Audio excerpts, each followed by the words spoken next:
Love can cloud judgment, and sometimes mistakes made in the heat of passion can push away the person you love. This is exactly what happened in the life of the heroine of our story today. However, in this case, things went so far that it ultimately cost someone their life. Savannah Anderson was born on December 6, 1956, in the town of Oak Erie, St. Louis, Minnesota, USA. She was the only child in the family, so both parents surrounded her with extraordinary care and attention. There was a special bond between them that did not weaken over the years. Savannah's childhood years passed without much upheaval. The girl grew up calm, intelligent and judicious, kind and fair. She was far from any manifestations of cruelty. However, despite the outward idol, when Savannah was still in school, her parents decided to divorce. The girl stayed to live with her mother, and they moved together to Salt Lake City, Utah. When our heroine turned 22, she decided to move again, this time to Irvine, California. Savannah had always been remarkably independent, and this step only emphasized this trait of hers. The girl aspired to succeed in her career, so without hesitation, she packed her things and set off for the new city. There she rented an apartment and immediately found a job as a secretary at a bank. At the same time, Savannah studied to further develop in her chosen field. From her first days in the new place, Savannah demonstrated extraordinary zeal and quickly surrounded herself with a wide circle of friends. She was a bright, attractive and energetic girl. At the same time, she did not belong to the kind of people who constantly seek attention to their person. Savannah remained quite secretive and did not like to dedicate outsiders into the details of her personal life. Approximately 3 months after moving, Savannah met a guy named Bill Mills. Their relationship immediately became very serious. The girl repeatedly confessed to her relatives that she was truly in love. The intentions of her chosen one were also far from frivolity. They often discussed the future wedding, starting a family and having children. However, first the lovers sought to firmly stand on their feet, get a decent education in high positions at work, and settle their own housing. Both worked in the banking sector, which only strengthened their affinity. On May 14, 1979, around 6 p.m., our heroine's boyfriend came to her residential complex, hoping to meet his beloved. At that time, Savannah had already been renting an apartment in the Woodbridge Apartments for a month and a half. Bill knocked on the door, but no one answered. He didn't get too worried, assuming that the girl probably hadn't managed to return from work yet, maybe she was delayed or had some urgent business. Therefore, he decided to return to his place and wait for a call from Savannah. In those days, mobile communications did not yet exist, so Bill had to constantly stay near the home phone in order not to miss a call from his beloved. Over the next hour and a half, he called her every 10 to 15 minutes, trying not to miss the moment when she returned home. Anxiety increased with every minute, because Savannah had always been punctual and responsible, and there was still no call from her. The lovers had agreed to meet in advance, so this situation seemed extremely strange. The girl did not answer calls until 7:30 p.m., when the worried young man finally decided to call the 911 rescue service with a request to check if everything was all right with his beloved. By that time, Bill was already seriously worried, because he knew that in recent days Savannah had been feeling unwell. So he assumed that her inability to answer the call or open the door could be related to the deterioration of her health. Perhaps the girl needed help. When the police arrived at the scene, they found not only Bill near the apartment, but also another person, Ken Bergenson, our heroine's boss. He also decided to visit the girl to make sure she was okay. The man appeared at the specified address immediately after the end of his work shift, literally a few minutes before the arrival of law enforcement officers. Savannah was supposed to come to work that day, May 14th, but she never showed up. This caused great concern among colleagues. Everyone was puzzled by the atypical behavior of the usually responsible girl and the lack of any contact with her. Employees and management tried to call Savannah throughout the day, but no one managed to find out what happened, or get even some information. This was clearly not like the girl, because she not only never missed work shifts, but also always warned if for some reason she was late or faced certain difficulties. that is why Ken Bergen's son personally went to Savannah's apartment to make sure she was all right. By that time it was already dark, so the law enforcement officers who arrived at the scene tried to illuminate the windows with flashlights, but did not notice anything suspicious. No one responded to the knocking on the door either. Fortunately, one of the officers managed to notice that one of the apartment windows was not closed. The policeman managed to get inside through it, after which he opened the door from the inside, letting colleagues in. Once in the bedroom, law enforcement officers saw a horrifying picture. The room was literally swimming in blood. Blood spatters covered the walls and ceiling, and the bedding was soaked through with red liquid. And in the middle of this nightmare, on the bed lay the mutilated body of Savannah with no signs of life. The girl's face was covered with a towel that hid her horribly beaten head, covered in bruises. Despite the fact that the girl had obviously become the victim of a brutal attack, she was recognized almost immediately. There was no doubt that 22-year-old Savannah was mercilessly beaten before being deprived of life. The police immediately noted that the towel found on the face of the deceased could become a valuable clue. It was quite likely that the attacker was well acquainted with the girl or even had warm feelings for her. Probably, that is why he decided to cover her bloodied face, as if trying to depersonalize his victim. Perhaps in this way the killer, in his sick mind, tried to calm the victim, ease her suffering, distance himself from the terrible reality of what he had done. Such behavior is quite typical for criminals who cannot force themselves to look at the horrific consequences of their own actions. Another strange detail that caught the attention of the police was the large number of jewelry on the body of the deceased.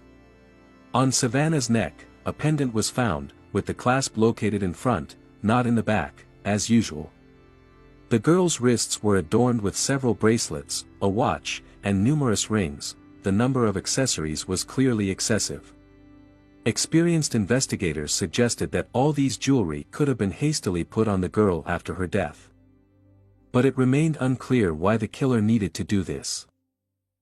The next interesting fact was the signs that the victim's body was probably washed after the attack.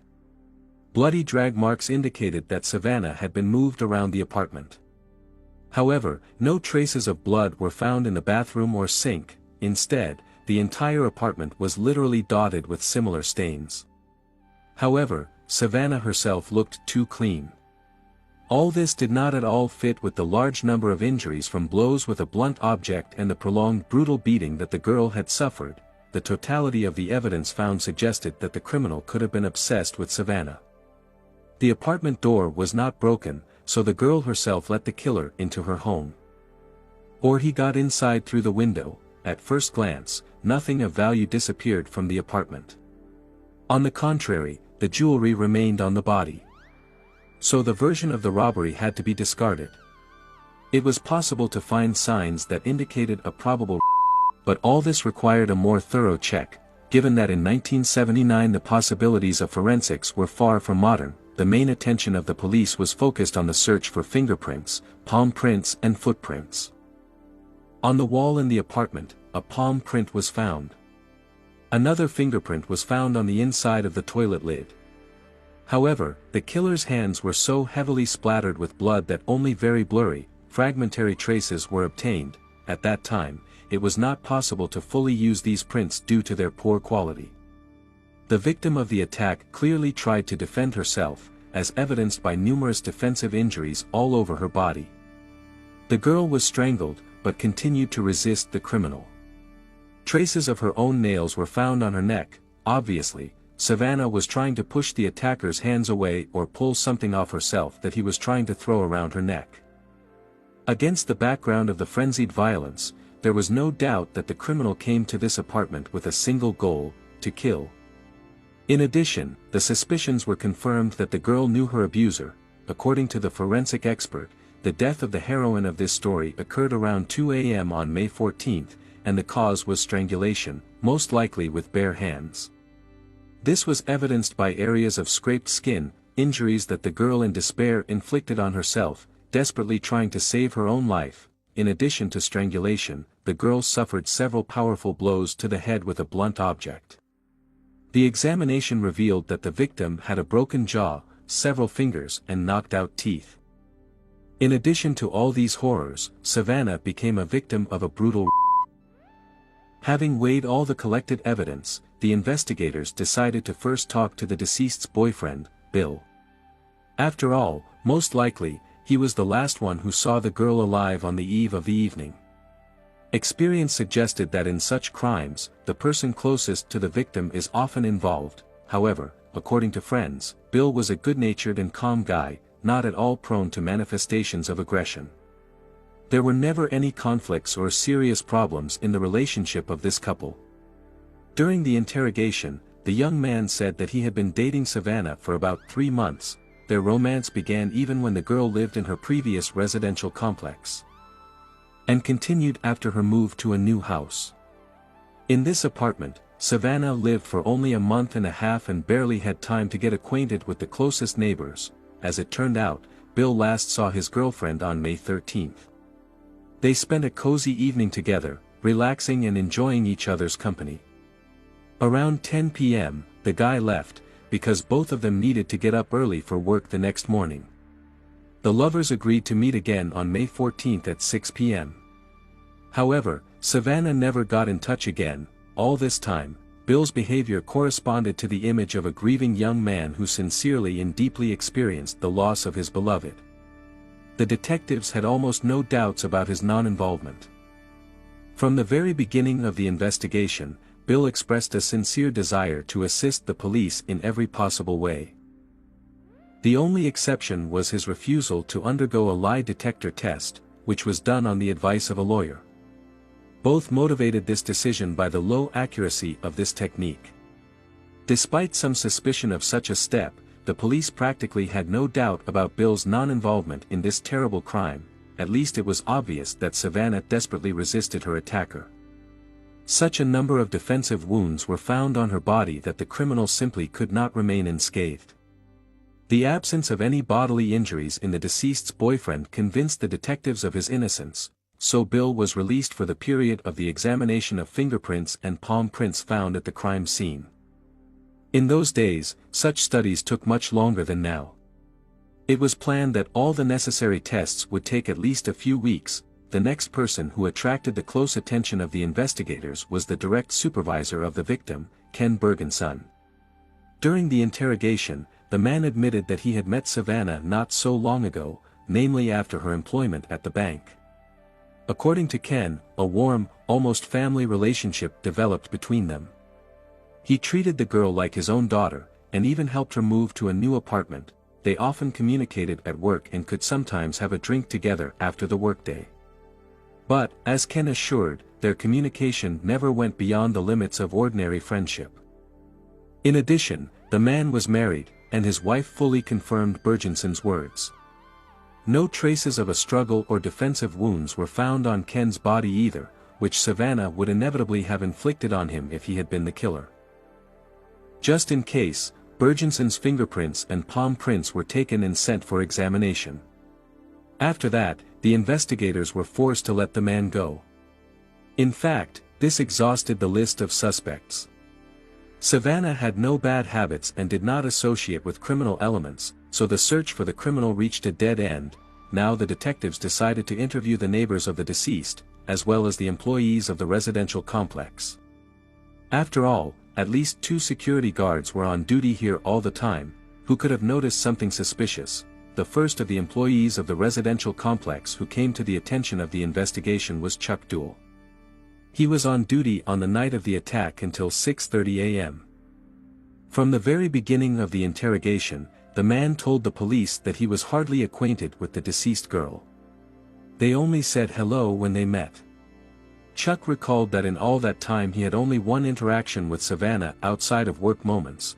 Once the girl forgot the keys to her own apartment, and it was Duell who helped her get inside through the window. Chuck particularly emphasized, if his fingerprints were found on the window, it was due to that case, which happened about a week before the tragedy. From the very beginning, such a statement sounded suspicious, as if the guard was trying to justify himself in advance and divert any suspicions from himself. Then Chuck quite thoroughly described his schedule on the night of the murder. Having started his shift, he first made a round of the territory of the residential complex, and then dozed off in the company car. But suddenly, around 1:30 a.m., Chuck was awakened by his partner, Robert Zeller, nicknamed Bob. Without any warning, he got into Duell's car and completely spontaneously suggested going to have a snack at an all-night diner located just 10 minutes' drive from their residential complex, despite the fact that Chuck, as a security guard, had to constantly stay at his post. He agreed to keep his comrade company. Together they went to eat and returned only 2 hours later. Having received this information, the police decided to clarify the details with Bob Zeller himself. As it turned out, Robert was a Marine and at the time of those events was serving at a local military base. At the same time, he got a job as a security guard in the same residential complex where Chuck worked. Bob took extra shifts to be able to combine 2 jobs and accumulate money faster. According to Zeller, the last time he saw Savannah through the window was around 10 p.m. on May 13th. The girl was just talking to someone on the phone. At that time, Bob was already finishing his shift and leaving work, and the heroine of this story was just standing by the window. The police carefully checked the guard's words and found out that Savannah did indeed have her last telephone conversation with her mother at about the same time that Bob mentioned. It seems that Zeller was telling the truth and inadvertently provided the investigation with important information about time intervals. Bob also said that that night, knowing about the need to go on military duty soon, he could not fall asleep in any way. Therefore, around 3 o'clock, he decided to return to the residential complex to offer Chuck to go have a snack. In general, the stories of both guards coincided, with the exception of one point. Bob claimed that he returned to Chuck around 3 in the morning, while Duell insisted that Zeller woke him up around 1:30. This could have been a common slip of the tongue or the result of one of the men simply confusing the time. But the investigators decided to conduct simultaneous interrogations of the guards in order to more accurately restore the chronology of events that night. Hearing Bob's version of events, Chuck visibly lost his composure and admitted that due to drowsiness, he was poorly oriented in time, and therefore, perhaps, was mistaken. In the end, both guards understood where the police were heading, and hastened to declare that they had an alibi. Allegedly, in that diner where they went, their acquaintance waitress named Gail worked. She was supposed to definitely remember these visitors and confirm their words. The girl was really able to do this, although she admitted that she was not 100% sure about the exact time Chuck and Bob appeared in the restaurant. Gail explained this inaccuracy by severe fatigue at the end of the shift. In the end, all suspicions had to be removed from both guards. Having received the results of the examination of fingerprints and palm prints, the police realized that neither the victim's boyfriend nor her immediate boss were the ones who left the bloody footprints at the scene of this brutal crime. Now the investigation actually had to start all over again. The police no longer had any obvious suspects in the Savannah murder case. Therefore, law enforcement officers decided to consider the probable connection of this crime with the activities of a serial killer. After all, as it turned out, over the past months, a whole series of similar murders of women aged 17 to 35 had taken place in the vicinity of Irvine. Savannah seemed to fit perfectly into this series of victims. All of them were beaten to death and strangled in their own bedrooms. Despite the similarity in handwriting, Savannah's case had a number of significant discrepancies with other episodes. In particular, for some reason, the killer covered the girl's face with a towel, and also adorned the body with jewelry and washed it. All this did not at all correspond to the typical handwriting of the maniac, whom the press dubbed the bedroom killer. This nickname was established for the criminal in the media due to the fact that the bodies of all his victims were found in their beds.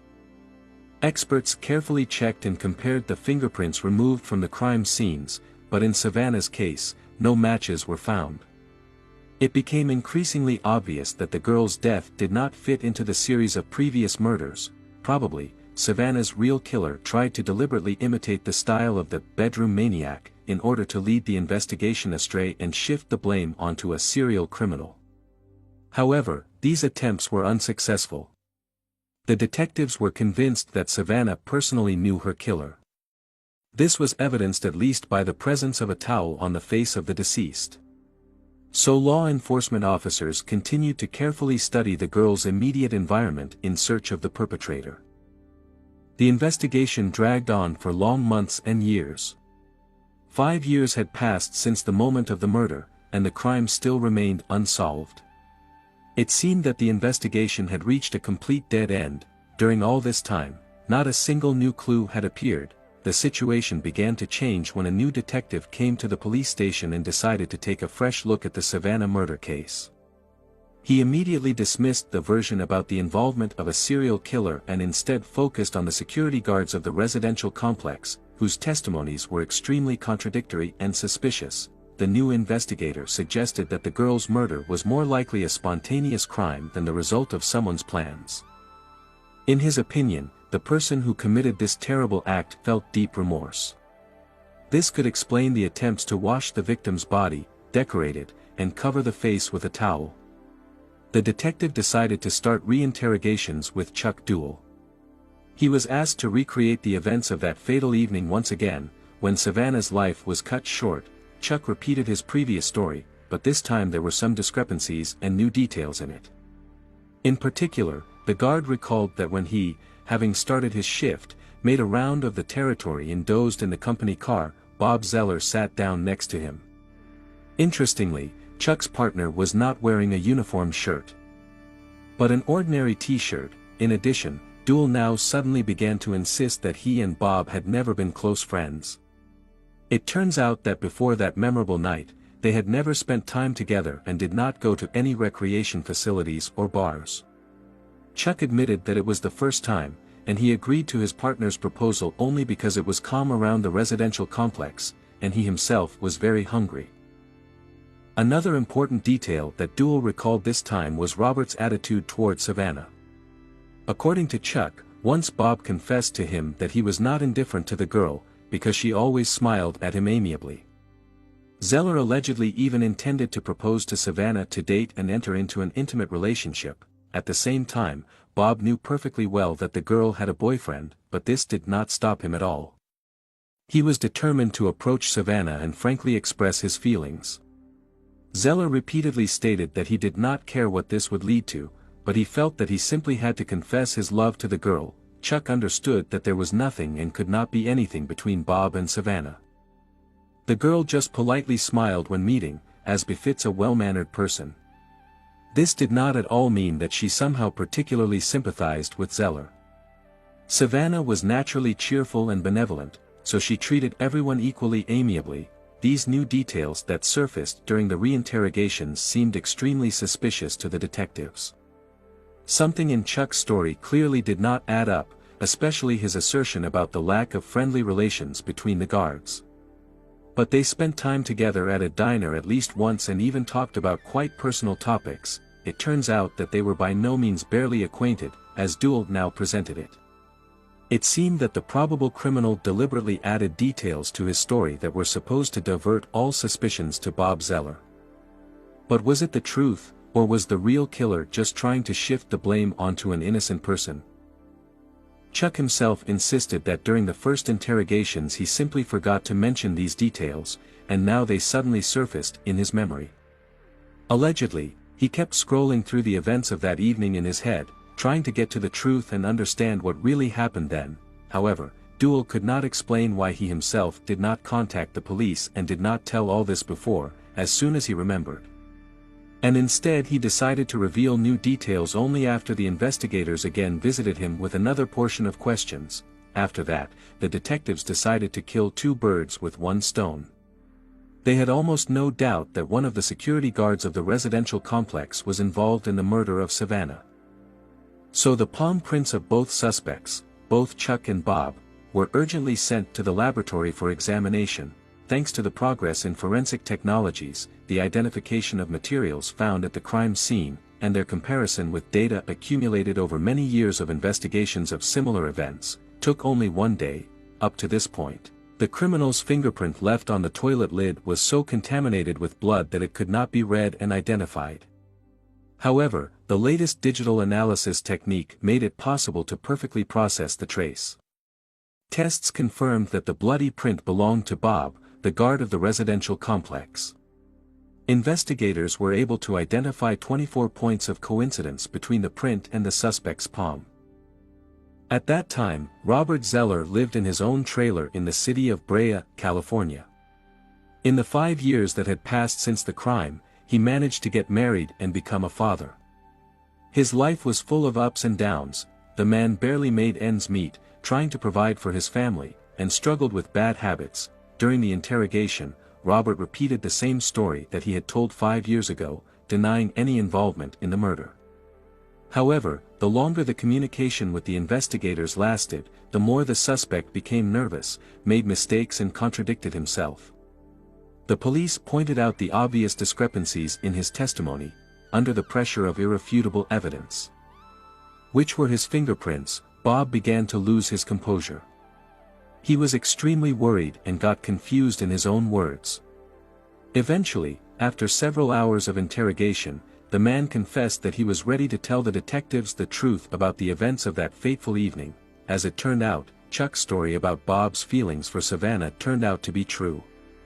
The young man in love really was fascinated by the girl at first sight, but for a long time he did not dare to approach and talk to her. However, it seemed to him that Savannah also felt sympathy for him, since she always smiled when meeting. Bob perceived this as a sign for further actions. Finally, he had a plan to confess his love.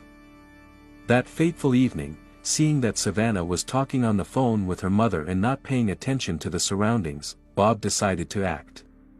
While the future victim was distracted by the conversation and could not hear well what was happening around, he sneaked through an open window into another room of her apartment.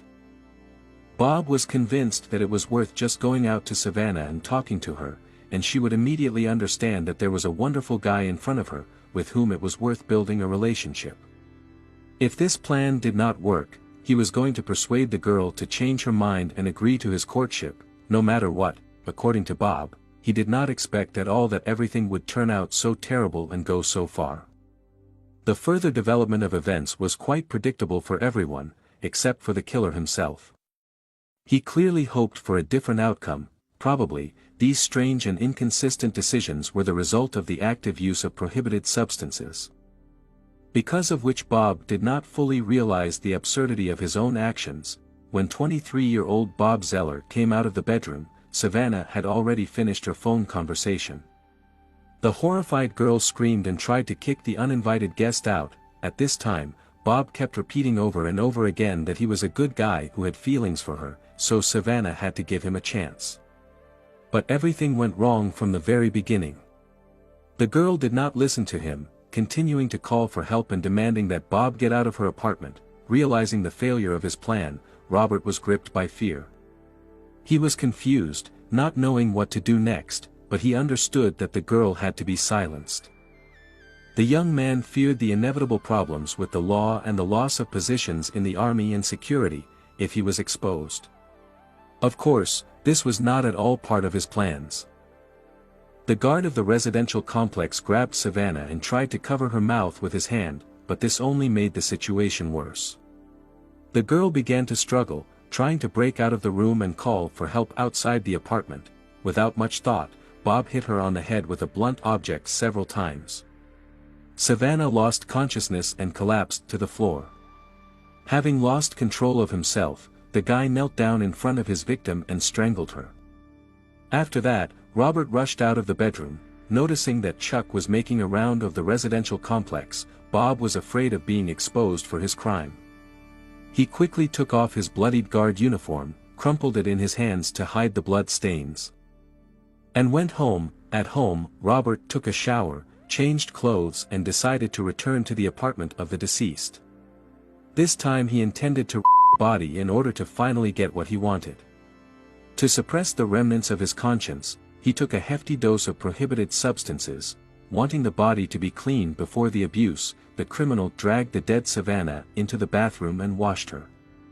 Then he adorned the girl with all the jewelry he found in the apartment, so that she would appear before him in all her beauty. Having completed his vile deed, Bob tried to slip away unnoticed. It was about 3 in the morning. From afar, he noticed Chuck sitting in his car. Robert assumed that his partner had fallen asleep and did not see him. In order to somehow smooth over the situation, he came up with a plan to offer Chuck to go have a snack. This allowed him to provide himself with an alibi and at the same time provide access to the residential complex to various suspicious persons, in order to later blame them for the murder. In any case, Bob was convinced that no one would suspect a guard. During the first interrogations by the police, Robert deliberately lied about the time of the events in order to confuse the investigation. Fortunately for him, this lie turned out to be unnecessary. Eventually, thanks to the examination, the law enforcement officers had strong evidence against the criminal. On March 29, 1984, 28-year-old Bob was arrested and charged with murder, attempted rape, and abuse of a corpse.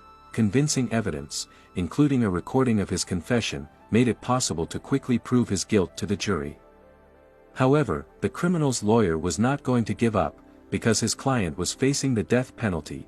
The defender claimed that the prosecutor's office did not provide physical evidence that would convincingly indicate whether the rape was committed before or after the murder. Despite Bob's confession, the lawyer managed to find a loophole in his words and questioned the accusation's version. The lawyer insisted that the main reason for the tragedy was the altered state of Robert's consciousness as a result of drug use. In addition, Bob worked 2 jobs, was very overworked, suffered from insomnia, which also had a negative effect on his psyche. In such a state, the guard simply could not control himself, which led to terrible consequences. To confirm his words, the defender cited the testimony of Bob's friends, relatives and colleagues, who unanimously claimed that Robert had never shown aggression towards women. They described him as a decent and innocent person, incapable of murder. Eventually, in order not to delay the trial, the killer was offered a deal with the investigation, and Bob Zeller agreed. He pleaded guilty to premeditated murder, after which he was sentenced to life imprisonment with the right to parole after 25 years. To this day, he continues to serve his sentence behind bars. The death of Savannah caused the greatest shock to her loved ones. The family and friends knew that the girl had moved to the Woodbridge apartments precisely for security reasons. Savannah repeatedly said that under the protection of round-the-clock security, she would feel much calmer than in her previous home. This residential complex was recommended to her by her boss. No one could even imagine that the person called upon to protect would turn out to be a killer. It is noteworthy that the criminal who brutally deprived a young girl of her life was never held accountable for any other criminal acts, either before or after committing this crime. His biography was subjected to a thorough analysis. The question arose whether the killer could have continued his criminal activity for 5 years before his arrest, remaining unpunished. However, the investigation failed to prove his involvement in other crimes.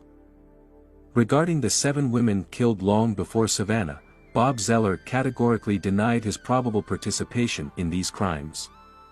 The former guard seemed to the police to be a suitable suspect for such episodes. However, during the check, he was quickly excluded from the list of potential criminals, his fingerprints being entered into the database. Later, the real bedroom killer was still caught, and it turned out to be a man named Gerald Parker. As a result of 11 attacks, 5 of his victims survived and identified the attacker. In 1996, Gerald Parker was found guilty of 6 murders and as well as 5 attempted murders. He was sentenced to death, the execution of which has not yet taken place. I look forward to hearing your thoughts in the comments. Don't forget to subscribe to the channel and hit the like button. Until next time, friends.